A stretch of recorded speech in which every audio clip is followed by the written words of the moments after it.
Hey guys, so I'm a Swanton007, just starting off, comment, like and subscribe, check out my old videos, all that sort of stuff. Um, so I'm going to continue my series of pay-per-view reviews, starting with 2006 now.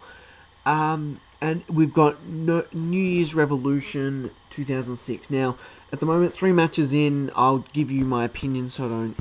Yeah, I'm just going to give you my opinions as I watch each match.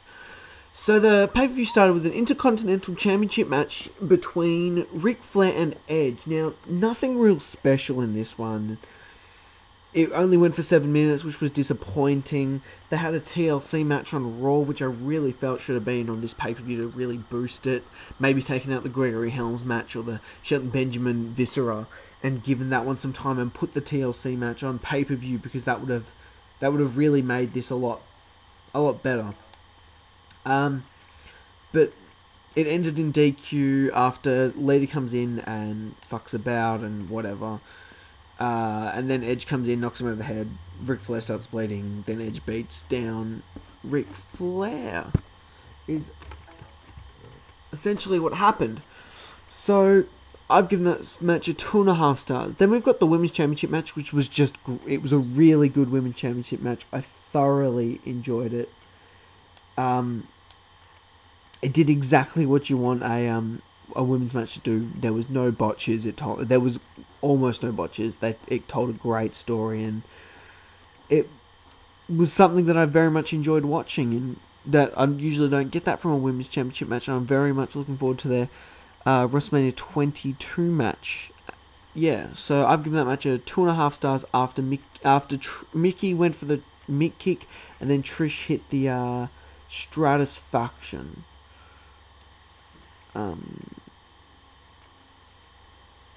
Yeah. So then we move on. We've got Gregory Helms versus Jerry Lawler. Shocking match. Gregory Helms just dominated the whole time and did not make it any fun for anybody. And Jerry Lawler did a Super Cena moment and turned around and won with the drop of the hand, whatever it's called. Yeah, so given that much a 1.5 stars. So after this match, we had Triple H versus The Big Show, which excuse me, really didn't look like much of a rivalry. I mean, what was it about? It was about Triple H having equalizers. Everybody fucking knows that. He uses the, excuse my language, everybody knows that he uses the sledgehammer and that's how it works. And then he destroys his, and then then Triple H destroys Big Show's hands, and now Big Show has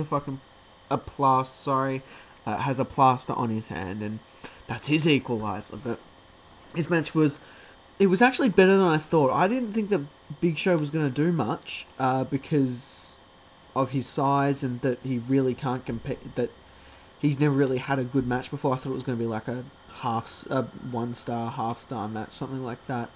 But he actually came out with the goods here and pulled out a 2.25 star match with Triple H, which really wasn't all that bad.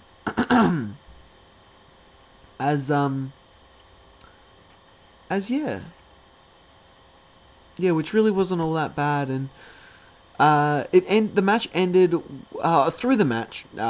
Triple H got rid of the Big Show's cast, and eventually Triple H got out his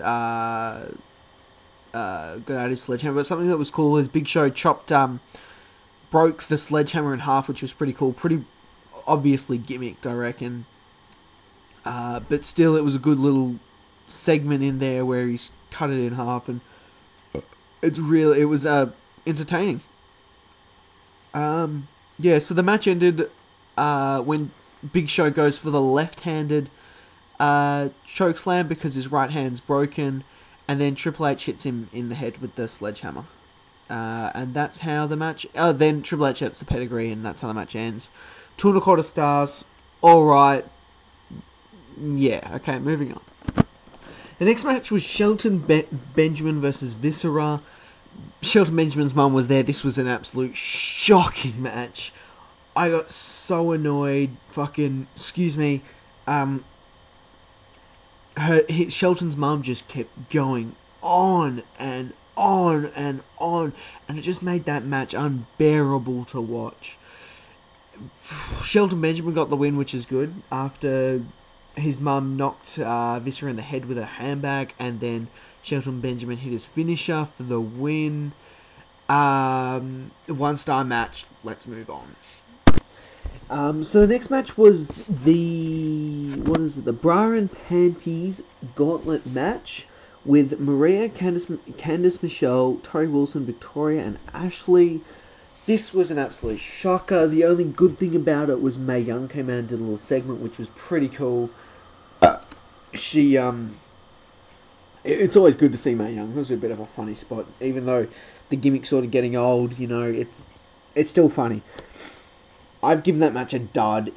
I've seen Trademark give it a NA. It's definitely a dud. It's not an NA. It was a full-blown match, even though it had a gimmick that doesn't really make it a match. It's a match. I've given it a dud. I was tempted to give it an NA, but no. Ashley won in the end, beating Victoria for the last thing. Now the last match, the Elimination Chamber for the WWE Championship. This is the worst Elimination Chamber that has happened ever. The guys who you want to win, Shawn Michaels, Kurt Angle, Kane. The three of them get eliminated in the first 3. Kurt Angle, I could not wait to see him dominate this. Shit all. Shawn Michaels, setting up for his WrestleMania rivalry, does pretty much nothing. Kane, same thing. Not setting up any rivalry or anything. He just gets eliminated. Carlito and Chris Masters dominate this whole match. John Cena, Super Cena at the end, and wins it. You know, 2 3/4 stars. These Elimination Chamber matches, I feel, is the same with the Hell in a Cell. They should be instantly 3 stars. This is the first time, apart from the Undertaker Big Boss Man match, where this has not got its guaranteed 3 stars. For the Hell in a Cell or the Elimination Chamber. Those two are both guaranteed 3 stars. I am so disappointed with that match. And they were just trying to push Carlito and Chris Masters, and it went nowhere. Just ruin a whole pay-per-view, and then Edge comes out and wins the championship, which is great. He beats Cena, sets up a rivalry for later in the year. Even though he does lose the championship in the next pay-per-view, Edge sets up for a great WrestleMania match with Mick Foley, and a great rivalry with John Cena throughout this coming year.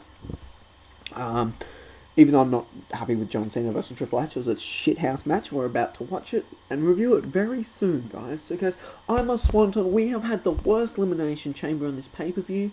This pay-per-view I have given a 4.25 out of 10. I'm so tempted to give it somewhere in the 3.5 maybe.